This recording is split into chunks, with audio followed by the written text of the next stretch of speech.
reinado de Dom Afonso III termina um ciclo a que se pode chamar a monarquia românica e começa um novo ciclo, a monarquia gótica. É mais ou menos por essa altura que Lisboa começa a ser a capital do Reino de Portugal. O Rio Tejo é muito frequentado por mercadores. El Rei vive aqui neste castelo, um castelo que já vinha do tempo dos mouros, embora por vezes ande pelo país. Os altos tribunais têm a sua sede em Lisboa. Não é possível estabelecer uma data certa do momento em que Lisboa funciona como capital do reino, mas a data de 1255 deve andar muito perto da verdade.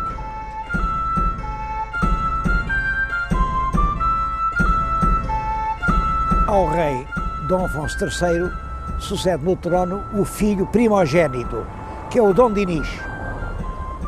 Devo dizer-lhes que não foi uma sucessão pacífica, porque Dom Dinis, quando nasceu, o pai estava casado já com a mãe de Dom Dinis, a rainha Dona Beatriz, mas ainda era viva a primeira esposa, a tal Condessa de Bolonha.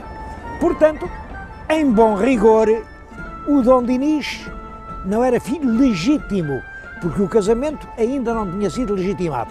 Foi por isso que os irmãos fizeram uma guerra, é a Guerra de Porto Alegre.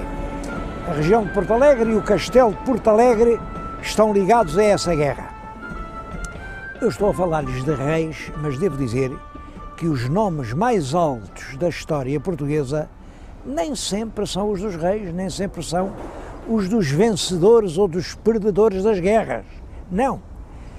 Nesta altura há dois nomes que deram uma repercussão universal e dos quais eu não posso deixar de falar. Primeiro é Santo António de Lisboa. Foi aqui que nasceu Santo António do ano de 1195. Estudou aqui, estudou em São Vicente de Fora, depois foi continuar os estudos em Santa Cruz de Coimbra, chegou a ser cônego do convento dos Agostinhos de Santa Cruz, mas em 1220, quando tinha 25 anos, ele assistiu a um episódio muito dramático. Passaram por Coimbra 5 frades franciscanos que iam a caminho de Marrocos para convencerem o norte da África de que o verdadeiro caminho para Deus não é o que passa pelo Corão, mas é o que segue pelo Evangelho. É claro que, naturalmente, estes pregadores foram mortos e os cadáveres regressaram por Portugal à Europa e voltaram a estar em Coimbra. Santo António viveu esse drama e resolveu ele próprio ir pregar para Marrocos. Sabe-se que passou lá um inverno sempre gravemente doente e então resolve voltar a Portugal. Mas por razões que nunca foram explicadas, o navio não o trouxe para Lisboa. Houve uma tempestade e diz que o navio foi parar antes à Ilha Sicília. Nessa altura havia um nome célebre, São Francisco de Assis. Era um italiano que estava a empolgar todos os crentes da Itália. Santo António conhece pessoalmente São Francisco, é nomeado pregador e professor de teologia dos franciscanos e rapidamente ocupa dentro da ordem uma posição incomparável. Todo o norte da Itália lhe é entregue. A luta contra as heresias dos albigenses é ele quem a trava, com discursos que inflamam milhares e milhares de crentes. Bom, ele morre praticamente no púlpito, esgotado na Semana Santa de 1231. Passados 10 meses apenas, foi canonizado. E em Itália, ainda hoje, quando se diz o santo é o Santo António. Em Itália, a Basílica de Pádua e toda a cidade de Pádua lhe está consagrada. É uma das figuras portuguesas que ainda hoje têm uma maior projeção em todo o mundo.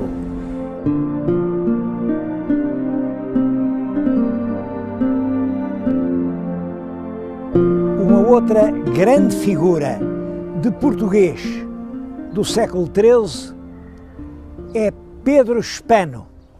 Pedro Spano nasceu também em Lisboa, não sabemos ao certo onde, mas Lisboa era pequena e, portanto, não seria aqui muito longe das muralhas da Catedral.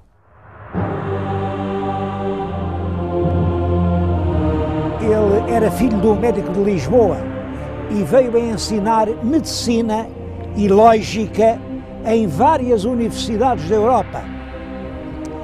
Adquiriu com isso um prestígio tão grande que veio a ser eleito Papa no ano de 1277. É o Papa João XXI. Como lógico, deixou uma obra que durou séculos. Quando eu era estudante liceal, nós ainda aprendíamos os silogismos. Os professores obrigavam-nos a aprender uma cantilena para nós sabermos quais eram os modos válidos do silogismo.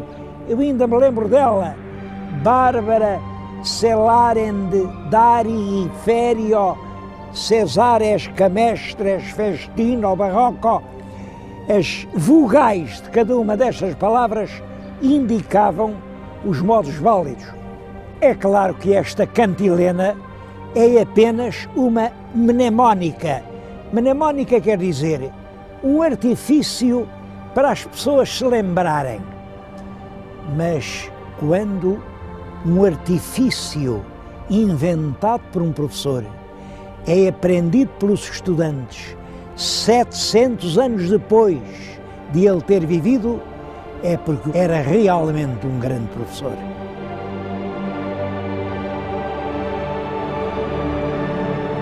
Na época do rei Dom Dinis, continuou o grande crescimento económico que vinha do reinado anterior.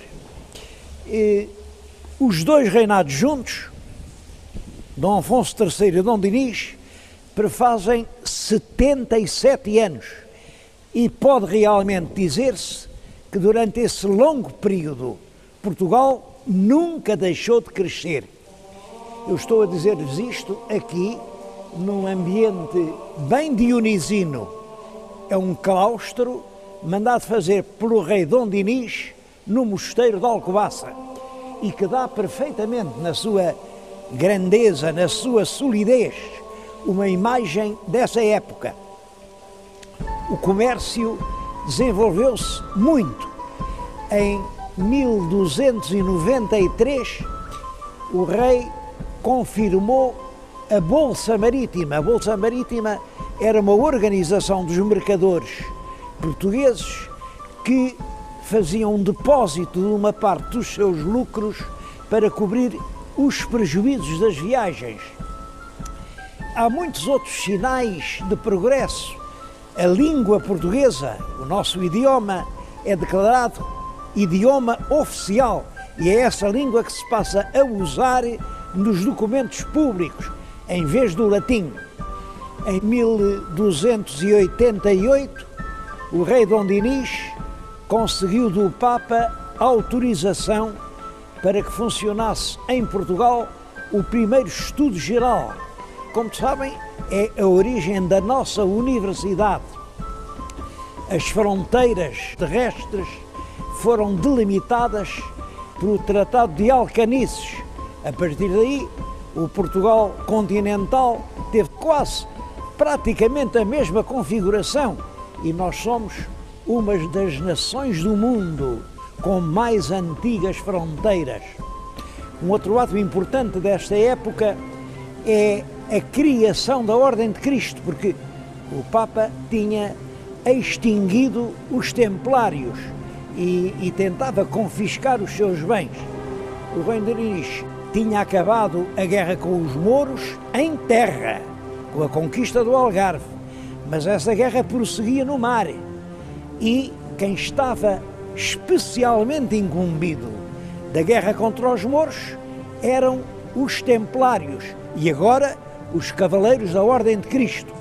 E é por isso que os navios dos descobrimentos ainda trazem nas velas a cruz da Ordem de Cristo.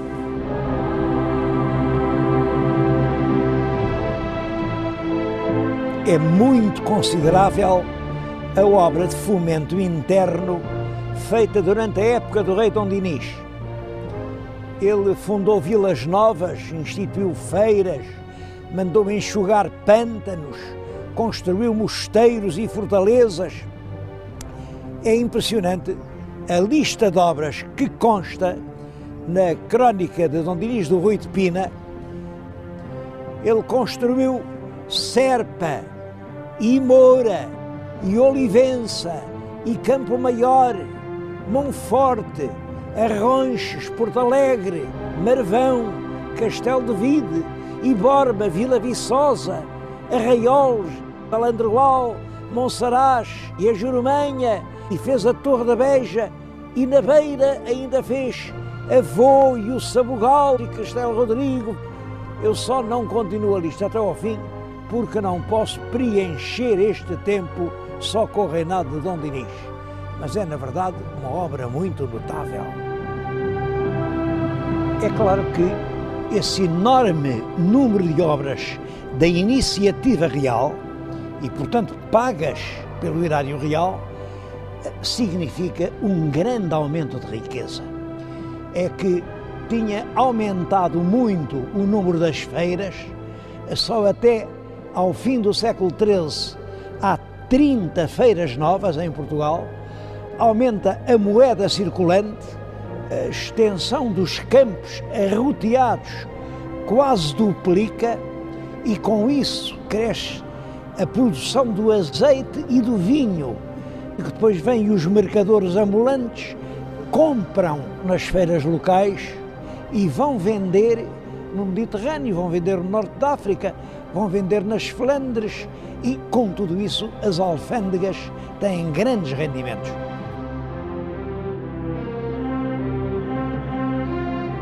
O rei de Portugal casou com uma filha do rei do Aragão, a princesa Isabel. Vem a ser a famosa Rainha Santa. Esse casamento fez-se primeiro por procuração em Barcelona e depois realizou-se com uma grande solenidade na vila portuguesa de Trancoso. Penso que esse casamento é um facto importante na história portuguesa. Importante tanto pela personalidade da Rainha Santa, que se vai revelar uma grande defensora da paz, tanto no plano interno, porque o país estava dividido em frações que se degladiavam de morte, como no plano internacional, em que ela procura que Portugal tenha uma posição de árbitro, de medianeiro entre as várias nações hispânicas. A rainha, em virtude dessa sua ação, foi rodeada, ainda em vida, por uma espécie de auréola de santidade.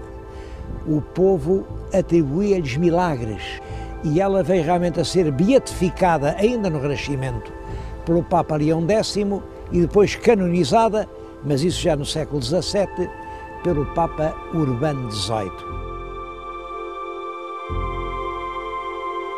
Este é o mosteiro de Santa Clara a Velha.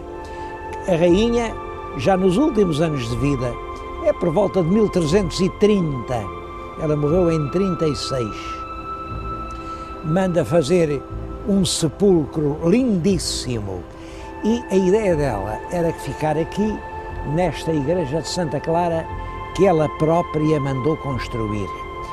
Isso não foi possível porque, passados cerca de 15 anos sobre a construção, dá-se a primeira inundação do rio Mondego, as águas invadem a igreja, começaram a tentar fugir ao ritmo das águas, a fazer planos mais altos, um coro alto para pôr o túmulo, mas o túmulo nunca pôde ir para o lugar onde a rainha sonhou que ele havia de ficar.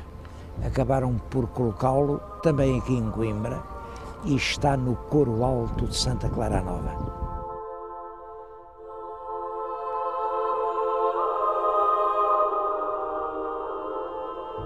O reinado de Dom Dinis termina tragicamente. O rei Dom Dinis, da esposa, tinha um único filho, o Dom Afonso, que era, portanto, o futuro rei de Portugal. Mas fora do casamento tinha vários filhos bastardos e tinha uma grande predileção por um deles, que era realmente um homem de grandes qualidades, que era o Dom Afonso Sanches. Uma predileção tão grande que chegou a pegar nesse filho bastardo e a nomeá-lo mordomo-mor do reino. O herdeiro do trono, infante Dom Afonso, que é o futuro rei Dom Afonso IV, chegou a acusar o pai de o querer substituir no trono pelo irmão, pelo Dom Afonso Sanches, e revoltou-se abertamente. Bom, isto é a explicação que se costuma dar. Os documentos que se conhecem revelam que, em parte, esta intriga é verdadeira e que este foi o motivo direto da revolta. Mas é claro que por detrás da Guerra Civil havia contradições muito mais profundas.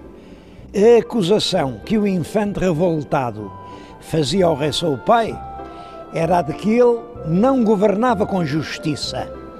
Essa expressão governar com justiça tem na época muitas vezes o sentido de manter o equilíbrio entre grandes e pequenos.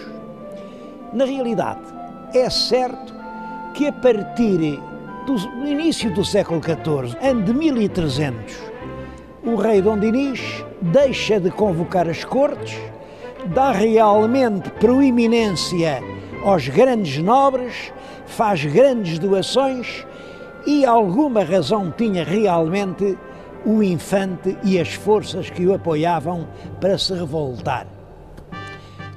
A guerra, com pequenos intervalos, durou desde 1320 a 1324. O rei teve que expulsar do país Dom Afonso Sanches, teve que afastar os ministros mais odiados pelo povo. Penso que o sentido dessa tão mal conhecida guerra civil só pode ser o seguinte: o grande progresso económico tinha feito crescer a nação plebeia, mas tinha ao mesmo tempo arruinado a nação fidalga. Por isso, na véspera do último combate em Santarém, foram contar as lanças. Do lado do rei só havia 40 lanças. Do lado do povo havia 320 lanças. O povo tinha vencido mais uma vez.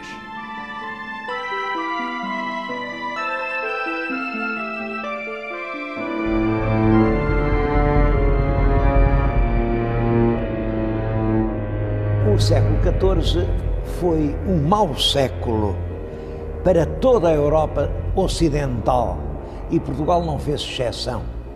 É realmente o século da fome, da peste e da guerra.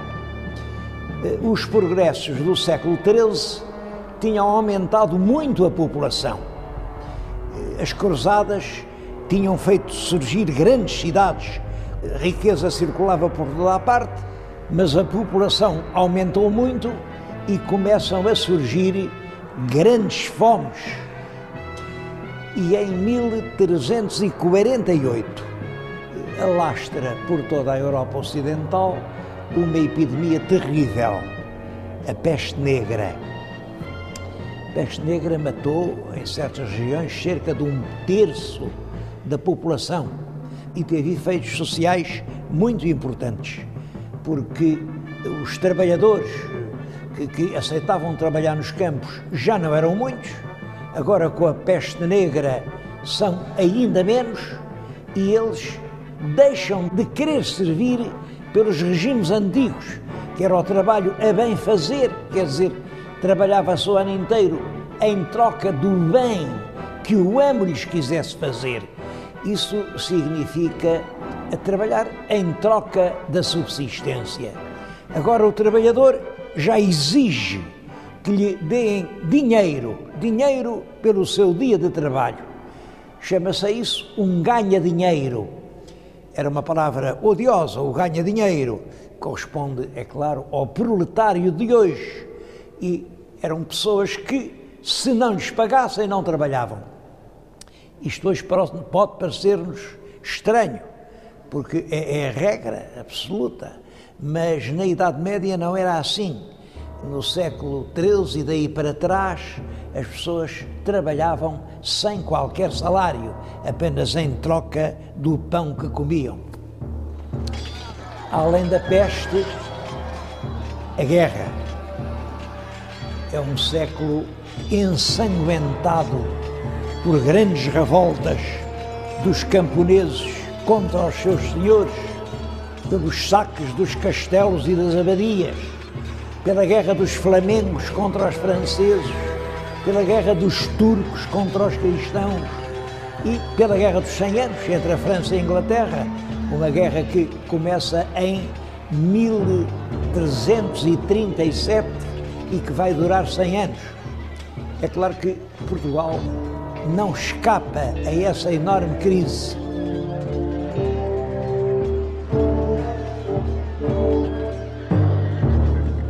O novo rei, Dom Afonso IV, começou a reinar em 1325. Os dois acontecimentos mais célebres do reinado são a morte de Dona Inês de Castro e são a Batalha do Salado. A Batalha do Salado é uma batalha travada no sul de Espanha, perto da cidade de Tarifa, contra os exércitos coligados do rei de Marrocos com o rei de Granada, que fizeram um último esforço para reconquistar para o Islão a Península Hispânica. Nessa batalha, os mouros foram completamente vencidos pelos reis, também coligados, de Castela e de Portugal. O rei de Castela é Afonso XI, o rei de Portugal é Afonso IV. E eu estou a falar-lhes nisto aqui perante o túmulo de um dos combatentes do Salado, Lopo Fernandes Pacheco, que foi um fiel conselheiro de Afonso IV e que o acompanhou na tal famosa batalha.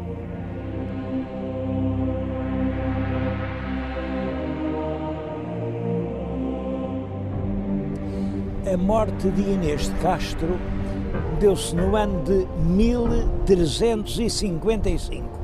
Esse é um dos episódios mais famosos de toda a história de Portugal.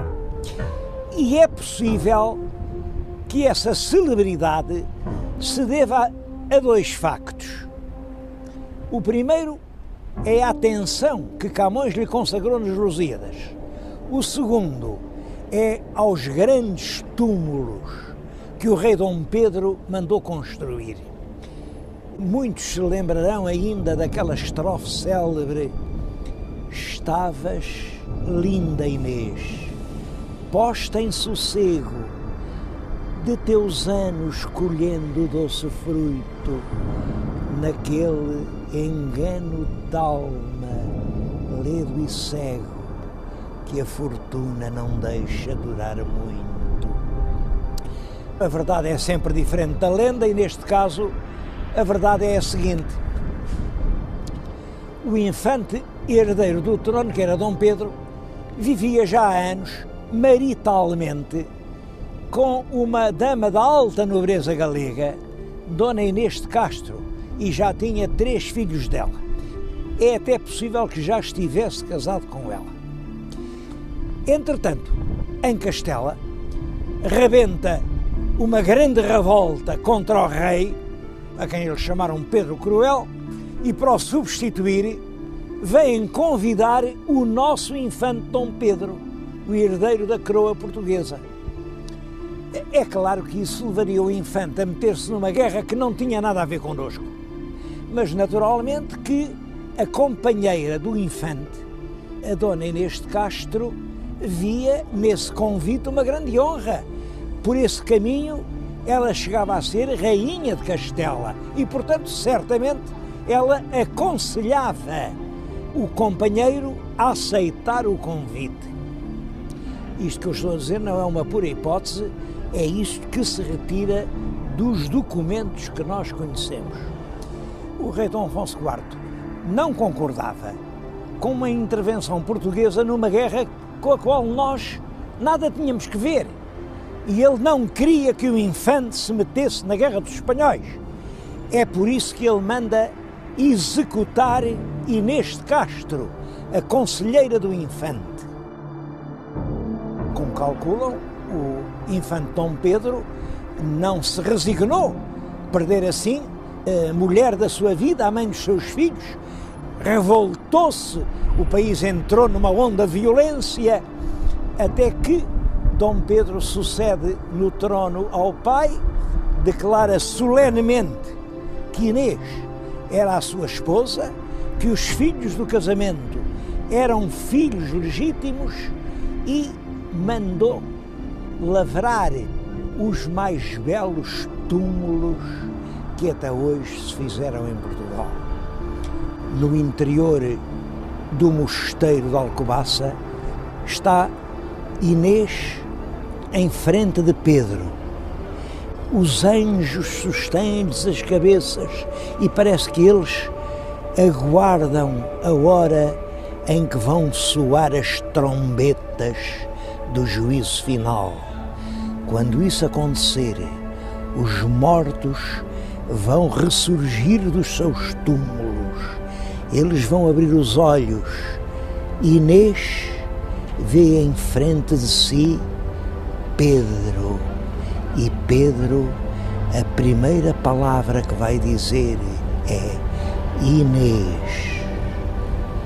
Num dos túmulos há uma legenda que diz: até ao fim do mundo. Eu acho que esta é uma das mais bonitas lendas de amor de toda a história da Europa. E eu não entendo bem como é possível que hoje todo o mundo se comova diante dos túmulos de Romeu e Julieta, que nunca existiram, senão na imaginação de um genial poeta inglês, e permaneça tão impassível perante estes túmulos verdadeiros de uma das mais dilacerantes histórias de amor que jamais no mundo se contou.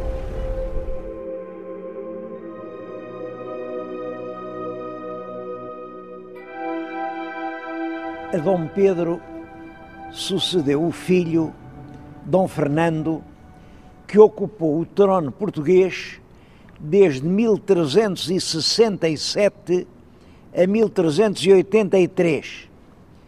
Portanto, durante 16 anos. Foi um curto e triste reinado. Foi a propósito deste rei que Camões escreveu nos Lusíadas: o fraco rei faz fraca a forte gente. O país estava profundamente dividido entre grandes e pequenos, como sempre, entre partidários da Aliança Inglesa e partidários da Aliança Francesa. E, todavia, era preciso escolher entre os fidalgos, os mercadores, os mosteirais. E o rei não tinha nem a força, nem o carisma indispensável para conseguir agrupar e dominar essas contradições. Além disso, ele praticou 3 grandes erros que agravaram muito a atmosfera política do seu tempo. O primeiro erro foi envolver-se em 3 guerras com Castela. 3 guerras perdidas e nas quais ele se portou sem valentia, sem inteligência. O segundo erro foi o casamento com Dona Leonor Teles de Menezes. É que acontece isto: o rei já por 2 vezes tinha contratado os seus casamentos. Da primeira vez com uma Dona Leonor que era filha do rei de Castela. Da segunda com outra Dona Leonor, uma Dona Leonor que era filha do rei do Aragão. O casamento custou um dote elevadíssimo e o dinheiro foi para lá. Mas, entretanto, o rei conheceu uma terceira Dona Leonor, que era uma grande fidalga portuguesa, mas que já estava casada com um fidalgo da Beira, João Lourenço da Cunha. O rei conheceu-a, apaixonou-se e resolveu casar com ela. O povo não concordava com esse casamento, porque achava que o rei casar com uma mulher já casada não era muito digno. Eu acho que por detrás desse pretexto havia uma razão mais forte. É que desde sempre existia em Portugal uma forte pressão entre as classes populares e a alta nobreza. E Dona Leonor Teles de Menezes pertencia realmente à alta nobreza. E o conflito que se desenvolve a pretexto do casamento revela toda a força dramática desse conflito a que o Fernão Lopes chamou o grande desvairo entre el rei e o povo. É que quando em Lisboa constou que o rei se ia casar, estalou uma revolta e 4.000 mesteirais, mesteiral quer dizer homem de mistério, não é um agricultor, é um homem de ofício popular. 4.000 mesteirais armados, cada um com o que tinha, juntam-se em protesto diante do Paço Real.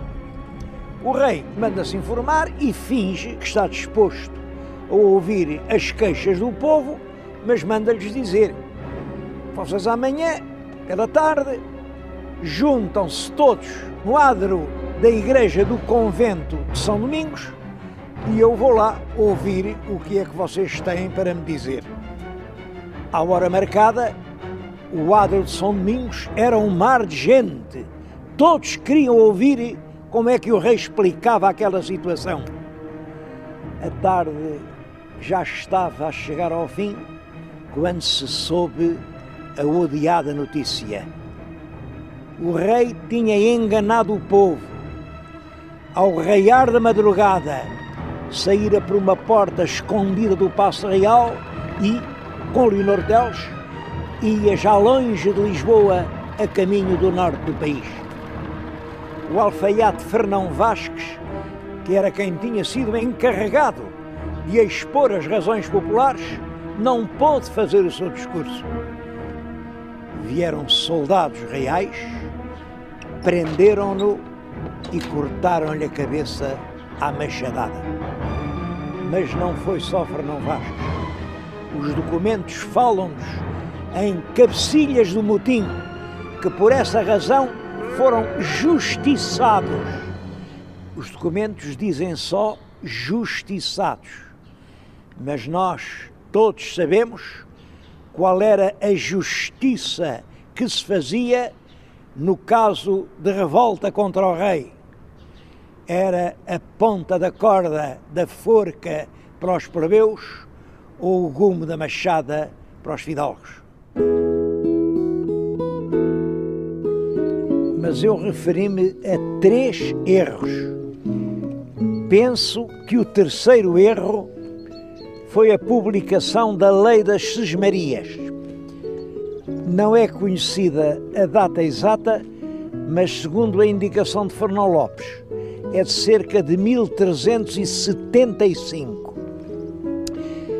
A nossa historiografia tradicional e romântica viu nessa lei uma providência de proteção e de ajuda à agricultura.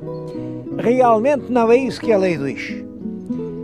Refere-se concretamente às terras que são para dar pão e que proíbe que sejam utilizadas para qualquer outra produção. Eu estudei algumas centenas de contratos de exploração rural e repete-se constantemente esta expressão: o lavrador tem de dar ao Senhor ou 1/3 do pão que Deus der, ou 1/4 do pão que Deus der, ou 1/5 do pão que Deus der.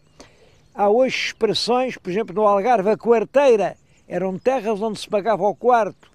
Até suspeito que a palavra 1/5 eram terras onde se pagava o quinto. Mas sempre do pão que Deus desse. Naturalmente, se o lavrador não semeasse o trigo, mas pusesse o bacelo da vinha ou as empas da oliveira, Deus não dava pão nenhum. E do vinho e do azeite o lavrador nada tinha que pagar. É, portanto, para corrigir essa situação em benefício da nobreza, mas em prejuízo dos lavradores, que o rei Dom Fernando publica a lei das sesmarias. Mas reparem, se o lavrador pratica uma lavoura que dá altos lucros, como o vinho e o azeite, pode pagar altos salários. Se, pelo contrário, pratica uma agricultura pobre, como era a do trigo, só pode pagar pequenos salários. Por isso, a segunda parte da lei das sesmarias é constituída por uma série de medidas de trabalho obrigatório. Os homens não podem abandonar os campos. Os filhos dos cavadores têm de continuar a ser cavadores.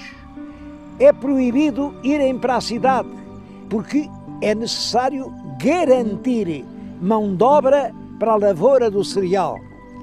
Mais do que isso, nem sequer podem fixar livremente o preço do seu trabalho, porque são os grêmios dos lavradores, os homens bons das vilas, quem estabelece os preços pelos quais os homens do campo têm de trabalhar.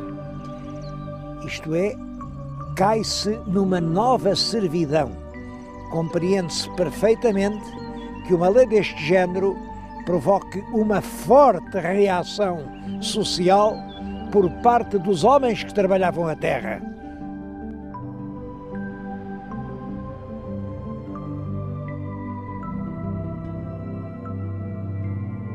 Dom Fernando morreu, parece que minado pela tuberculose, nos primeiros dias de outubro do ano de 1383.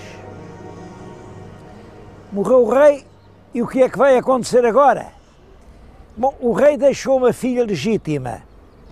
Era uma menina, tinha 11 anos de idade, Dona Beatriz. Mas como é que uma menina de 11 anos ia reinar sobre um país dividido por forças contrárias, cheio de conflitos, um país com dificuldades por todos os lados? Como? É claro que o pai e a mãe pensaram nisso e resolveram ajudar a filha de uma forma que lhes parecia segura, que era casá-la com um homem que fizesse respeitar os seus direitos de rainha inteiramente. Esse homem era o rei Dom João I de Castela. Era viúvo, já tinha uma certa idade.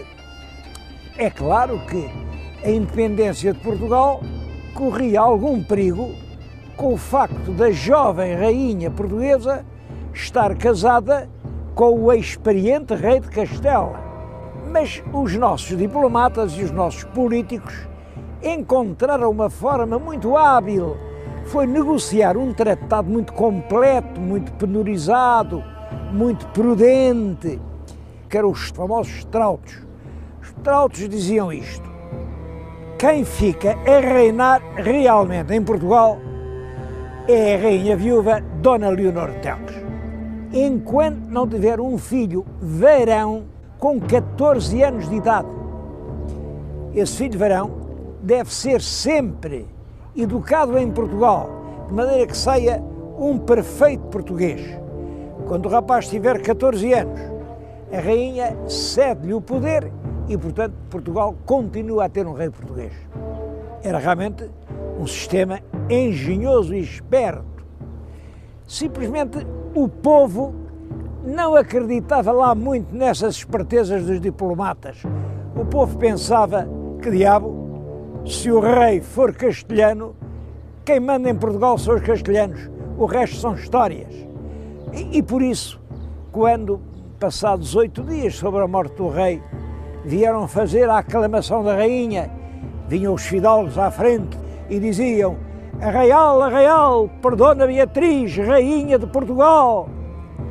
E ninguém respondia: Arraial, por Dona Beatriz.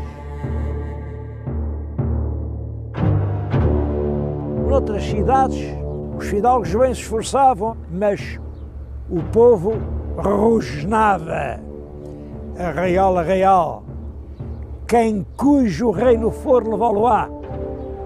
Quer dizer, quem tiver direito ao trono é que vai ficar com ele. E houve mesmo cidades onde o povo respondia em plenas vozes: Arraial, por Dom João, rei de Portugal. Esse Dom João era o filho mais velho do Dom Pedro e da Dona Inês de Castro. Ele estava homiciado em Castela, porque aqui tinha morto uma mulher com quem estava casado, isso aqui é verdade, tinha morto em Coimbra a Maria de Teles e tinha fugido para Castela. Mas esse era o rei que o povo queria, era o jovem e vigoroso príncipe Dom João, filho de Dona Inês de Castro e do bom rei Dom Pedro. Claro que lá em Castela, logo que souberam que aqui o aclamavam, meteram-no na cadeia. O pobre rei Dom Fernando morreu. Morreu o rei, ficou a rainha Leonor Teles. Determinada, corajosa, mas quem a aconselha é o conde João Fernandes Andeiro. Ele é da Galiza. Deram-lhe aqui o título de Conde de Orém. Uma família portuguesa, os Menezes, achavam que o título de Conde de Orém devia ser lá na família. E bastou isso para uma grande parte da nobreza começar a odiar o novo Conde de Orém, a quem só chamavam, assim um pouco por desprezo, o Conde Andeiro. O Conde Andeiro é fundamentalmente um diplomata. Conhece bem a Inglaterra, conhece bem a França e, sobretudo, está consciente da gravidade das soluções que ele tem de tomar. A Europa mergulhou na Guerra dos 100 anos. Portugal tinha o seu comércio marítimo muito dependente da navegação no Mar do Norte. E quem manda no Mar do Norte são os navios da esquadra inglesa. Se, portanto, nós não tivermos o apoio inglês, não vamos exportar nem mais uma pipa de vinho, nem mais uma barrica de azeite, nem mais um fardo de pão. O Andeiro, primeiro, inclina-se para a aliança inglesa, e é daí que vem a nossa velha aliança com a Inglaterra. Mas a verdade é que isso provoca invasões espanholas, e os ingleses não nos vêm ajudar. Por isso, ele volta-se agora para Castela, tenta negociar acordos e alianças, mas, naturalmente, agora os burgueses não concordam. Estar do lado da França é estar contra a Inglaterra, e estar contra a Inglaterra é estar contra o bom negócio. Era, portanto, preciso mudar de projeto político. Mas para mudar de projeto político, tinham de sacrificar o conde João Fernandes Andeiro. Devo dizer que a crónica de Fernão Lopes conta as coisas de uma forma diferente. O que diz é que a rainha Leonor Teles era amante do conde João Fernandes Andeiro e que, portanto, os burgueses de Lisboa, muito indignados com aquele adultério, que coisa horrorosa, então uma rainha viúva há tão pouco tempo, metida lá com o Andeiro, e que resolveram matar o Andeiro. De facto, há sempre uma pequena intriga por detrás de um grande interesse. E não há dúvida que aqui o que está em jogo é a política fundamental do país perante a Guerra dos 100 anos. À frente dessa conspiração para mudar os rumos da política nacional está Álvaro Paes, um armador de navios, um capitalista de Lisboa, mas estão também os dois grandes chefes da nobreza portuguesa. Está o Conde Barcelos, que é realmente o chefe do poderoso clã dos Menezes, a que pertence a rainha, e está o Conde de Arraiolos, chefe do forte clã dos Castros. Eram as duas mais importantes famílias portuguesas. Pode-se dizer que nobreza e burguesia chegaram a acordo no sentido de uma mudança política. É claro que havia uma dificuldade. Como é que eles iam matar o Conde Andeiro? O Conde Andeiro vivia no Paço. O Paço é fundamentalmente ainda este centro de estudos judiciários, embora já muito desfigurado. Chamava-se naquela altura o Paço de Apar de São Martinho. Ora, como é que se vai entrar num palácio que tem a sua guarda?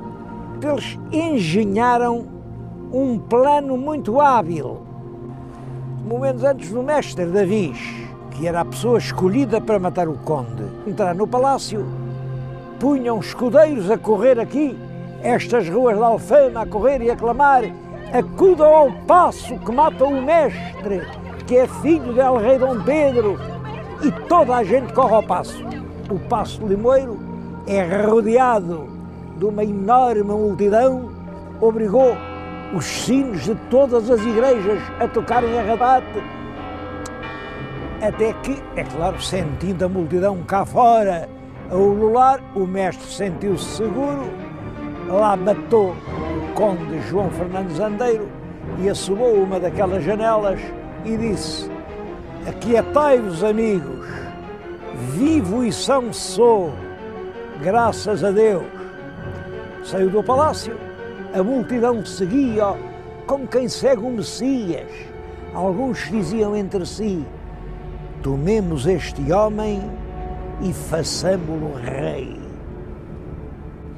É claro que isso era difícil, porque havia irmãos do mestre Davis que tinham mais direitos do que ele, que eram os filhos de Inês de Castro. Mas esses filhos estavam em Castela, tinham sido presos. O rei de Castela, logo que soube, morreu Dom Fernando, prendeu os infantes portugueses que podiam ser sérios pretendentes ao trono, portanto eles estavam presos e aqui o povo, o mais que pôde, foi eleger o mestre defensor e regedor do reino. Bom, estas palavras, defensor, encarregado da defesa contra Castela, e regedor, encarregado de o reger. Reger, claro, enquanto não vinha o rei que tinha sido escolhido, que era o filho de Dom Pedro e Dona Inês de Castro, infanta Dom João.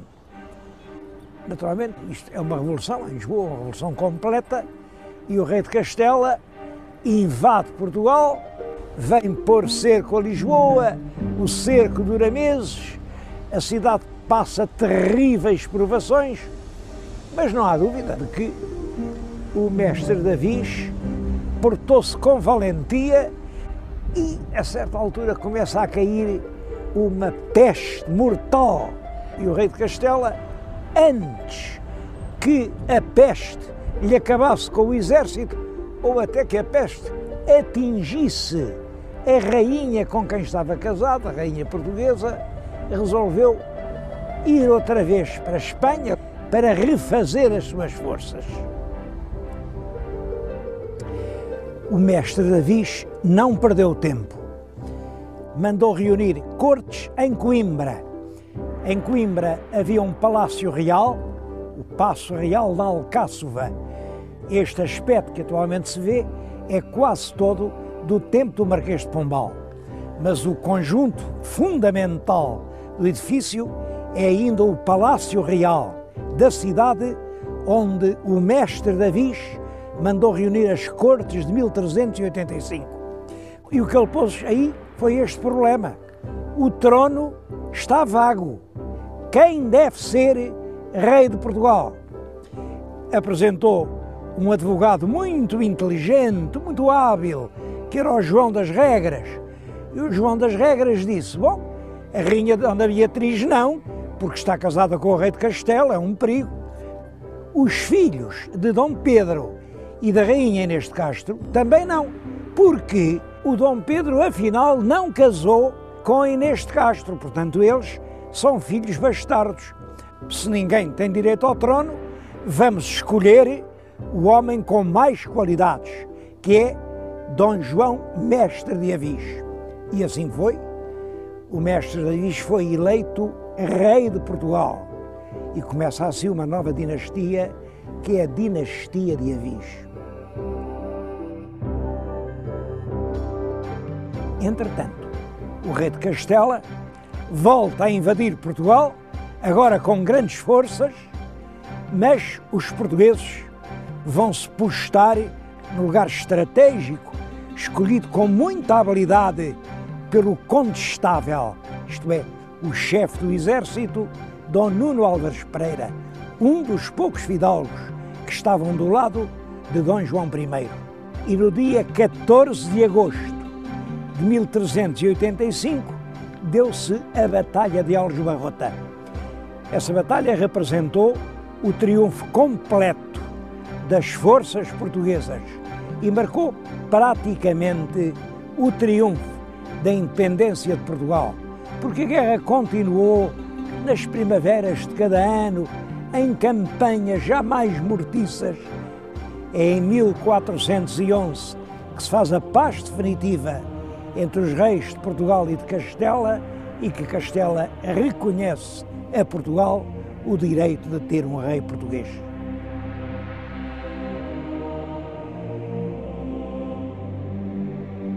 A Batalha Real de Aljubarrota teve consequências de grande importância para o destino político de Portugal.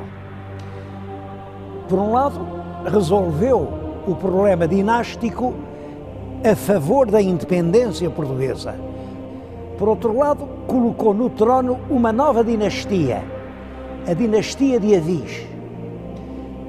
Mas, sobretudo, essa dinastia vem a imprimir um novo rumo à governação portuguesa. Para recordar para sempre essa vitória, o rei vencedor mandou construir, muito perto do lugar onde se deu a batalha, um grande monumento que ele consagrou a Santa Maria da Vitória.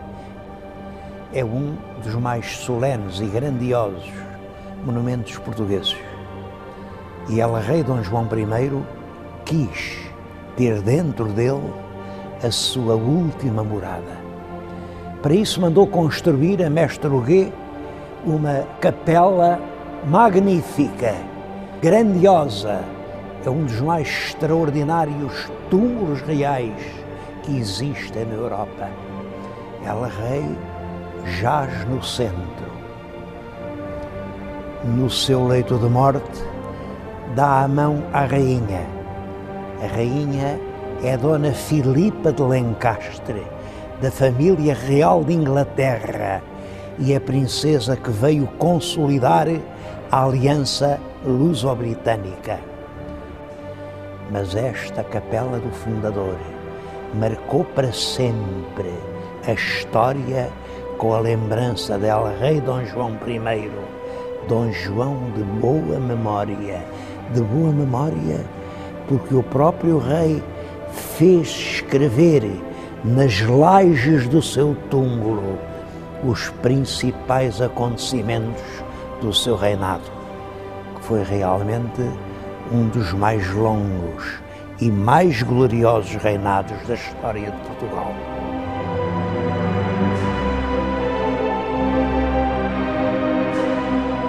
Os factos mais importantes desse quase meio século são, primeiro, o casamento do rei com uma sobrinha do rei de Inglaterra, Dona Filipa de Lencastre.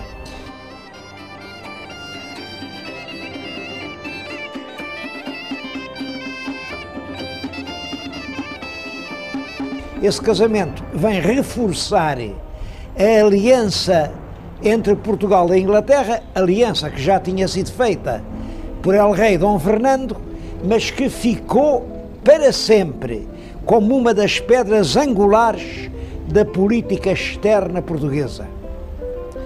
O segundo facto é a ruína da velha fidalguia de sangue, que foi em grande parte substituída por uma nobreza nova.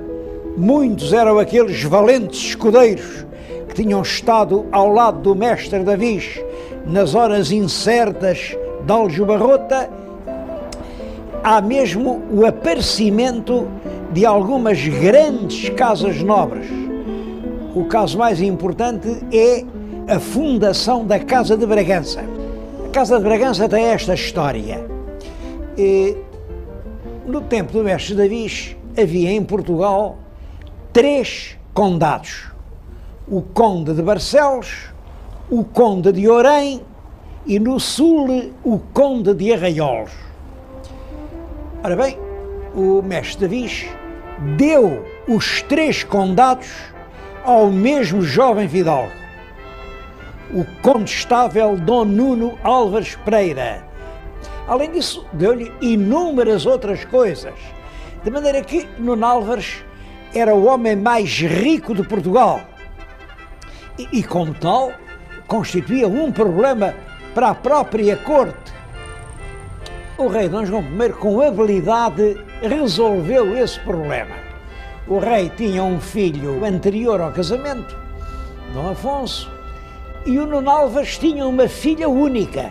Ora bem, o rei casou esse filho bastardo com a filha única do condestável e, portanto, toda a imensa massa de bens de Nuno Álvares fica agora a fazer parte também da Casa de Bragança, quer dizer, pertence a um filho do mestre Davis. O último facto muito importante do reinado é o da conquista de Ceuta, que é em 1415. É a data que simbolicamente marca o início da expansão portuguesa. O tema das verdadeiras causas da expedição portuguesa a Ceuta é um dos temas mais polémicos da história do século XV. O que o rei Dom João I dizia era o seguinte: ele queria armar os filhos cavaleiros, porque os 3 filhos mais velhos, entretanto, tinham-se feito homens, mas devia, para isso, fazer uma grande festa.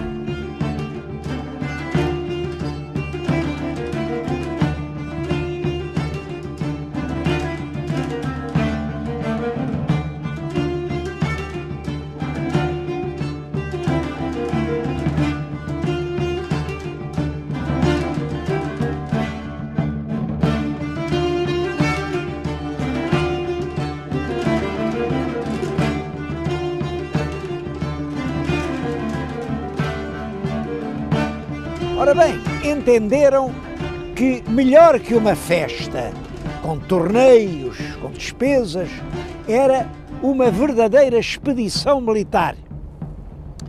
E que por isso, para substituir o torneio que se faria em Lisboa, se organizou a grande expedição militar de que resultou a conquista de Ceuta.